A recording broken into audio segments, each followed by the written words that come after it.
my name is Jen Martin from Roa City, Capiz. So, nag-start ako maging LC ni Sipat last year, around October. Actually, ma'am, yung business is dream ko siya since bata pa ako. Yung may mga moment na naalala ko dati na sa bahay, may ako mag-office, yung parang ako yung boss. Habang employed ako, ma'am, syempre, in a corporate world, yung na-realize ko kasi is 4 years na ako doon. So parang yung sahod ko, ganun pa din. Take a leap of faith lang talaga ako. Parang yung feeling na itatry ko siya, kung hindi mag-work, at least try ko siya. Dati, ma'am, naging employed din ako. Employed ako sa Security Bank for almost 4 years. So, naging junior assistant manager po ako doon. So, sales din po ako. Usually, nagbibenta din ako ng products sa Security Bank like yung opening of savings and checking accounts, loans, investment, credit cards. So, halos lahat din ba. Okay, so yung business ko po is consultancy business. So, JPM Business Consultancy, we offer variety of loans such as Siemens loan, OFW loan, personal loan, business loan, car loan, home loan, or even ORCR Sangla po. Tapos, aside sa loan services, nag-offer din kami ng ma'am ng office and school supplies. So, nag-supply din kami sa mga government employees or government establishment and mga private schools, mga ganyan po. Then, also, nag-venture din ako, ma'am, sa real estate. So, minsan, nag-racket ako, ma'am, na nagpo-posting ng mga properties. Tapos, yun mo, parang ma-maximize yung income. Actually, ma'am, I've been married for almost 6 years na. Wala pa kaming anak kasi try naman kami, ma'am, mag-conceive. Pero medyo nag-struggle lang kami. No, ma'am, hindi na namin iniisip mo, no? If God's will na lang, ma'am, hinihintay na lang namin yan. Back 2016, graduating pala ako ng college. Age namin is 12 years apart. So, ganun. So, parang ang bilis nang nangyayari. Then suddenly, nag-propose siya. Tapos, nag-propose siya, yun, bilis lang, nagpakasal kami the next year. Wala naman ako any regrets kasi happily married naman kami ngayon. Partner to me is, I think, very supportive husband, very loving, very caring. Kahit, like, for example, may mga times na busy ako, marami akong ginagawa. Busy to it naman na meron talaga kaming time sa isa't isa. Full ako na nakilala ko siya kasi doon ako nagka-peace of mind.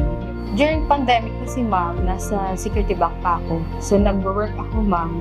So, siya kasi, ma'am, nagbi-business siya. Grateful ako, ma'am, sa Security Bank din, ma'am, kasi that time po, walang lay-off na mga employees. So, parang tuloy-tuloy pa rin yung work namin. Thank God din naman na hindi naman kami nag-struggle ng gano'n sa finances namin. Actually, yung as a parent namin, matagal na talaga namin na iniisip. Hilig ako sa bata. Feeling ko, if maging parents kami, ma'am, siguro, ma'am, kung gaano ka-spoil ako sa iba, siguro mga 3 times siguro, ma'am. Kasi matagal na talaga namin hinihintay. Yung mama ko po, her name is Alma Preciosa. Yung father ko po is Jose Preciosa. Yung father ko, seaman din siya, ma'am. Kaso, yun nga, ma'am, 2020, siya, namatay siya kasi parang feeling ko na-stress siya, ma'am, sa pandemic. So, dapat supposedly bababa na siya ng park ko. Kaso na-delay tungkol, dahil sa, ma'am, sa lockdown. So, parang, buti nga nakauwi siya, ma'am. 1 week silang nagsama ni mama sa bahay. After doon siya namatay. May time na strict sila, in a sense na gusto lang nila, yung palaging pinapaalala lang nila sa amin na tapusin niyo lang pag-aaral niyo, gano'n. Napaka-supportive naman po nila. So, yun, kaya love na love ko yung parents ko pa. Okay, best memories po for me, I think sa father ko, every time na na nakaka-attend siya sa mga graduation ko, sa birthdays ko, parang gano'n. Kasi, di ba pag seaman ka yearly, marami kang nami-miss out na mga events. So, yun yung memorable kasi parang yun lang yung mostly may pictures kami ng father ko. Yung sa mother ko naman, during 60th birthday niya, yan, sinurprise ko siya na para pupunta kami Hong Kong, mag-birthday siya doon. So, yun. So, parang pinag-ipunan namin yun. Kaming tatlo na magkakapatid, nagambag-ambag kami para at least ma-experience yung mag-travel. Siguro if I will be given a chance na magka one-on-one conversation sa father ko, if nabubuhay pa man siya. Siguro yun, sasabihin ko sa kanya na proud ako at very thankful ako na siya yung naging father ko. Mother ko naman, mahal ko din siya, even though hindi ko naman nasasabi everyday sa kanya na mahal ko siya, pero grateful at thankful din ako sa kanya kasi syempre, pag wala siya, wala din ako dito. So yun.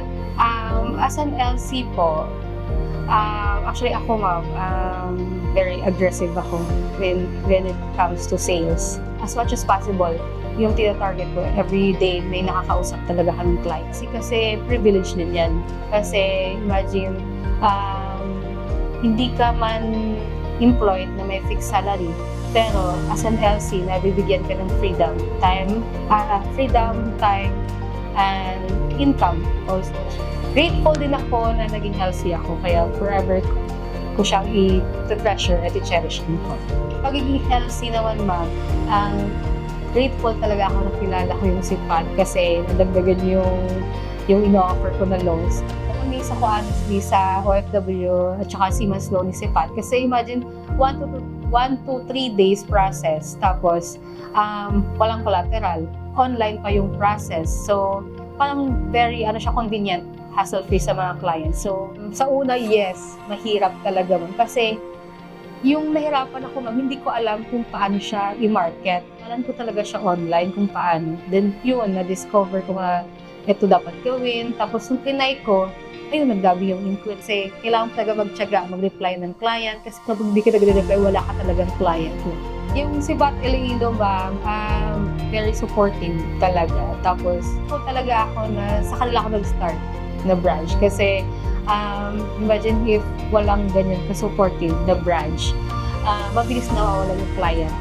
May isang tumatak lang, ma'am, na nag-okay na siya, tapos nag-online din siya inquire kasi emergency nga po. Yung mother niya nasa hospital, kailangan talaga mabili yung gamot daw, ASAP, and masalin ng dugo. Nakiusap ako sa Sipat Iloilo branch na pwede pa-expedite po process nito kasi emergency po yung laking pasalamat din naman na approve siya. Parang within the day lang din yun, ma'am, kasi nahabol niya yung bill sa hospital.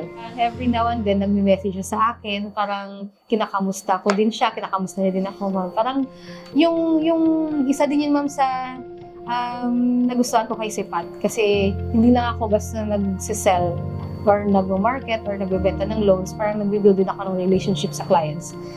Then, after that, ma'am, nire-refer din nila ako sa mga kilala nila. May nag-chat na, "Hi, ma'am, ako pala siya. Ni-refer po kayo sa akin ng ganito, ganyan." Hindi lang dapat mag-sell ng products. Kasi lahat ng tao, kayang gawin yan, ma'am, magbenta.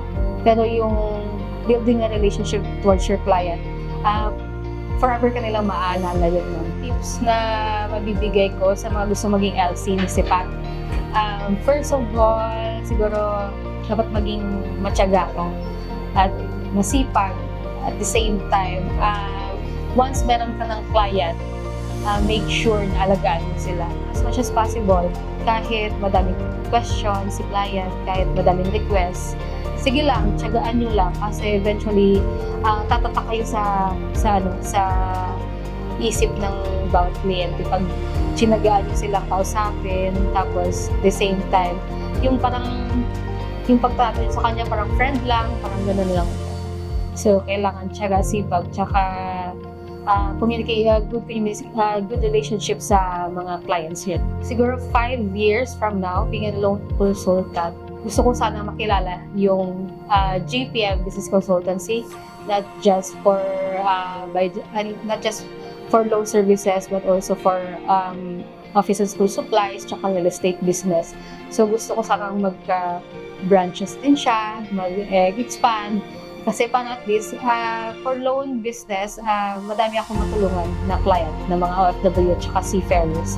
Kasi yung iba hindi naman aware na meron palang sipat. Siguro din yung binigay na parang calling din ni Lord.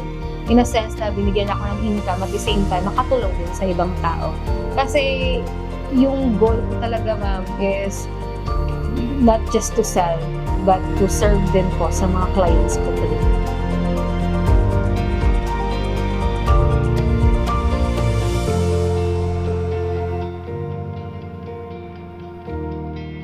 Ako si Jennifer Joy Martin, 29 years old, 10 months loan consultant ni Sipat Credit.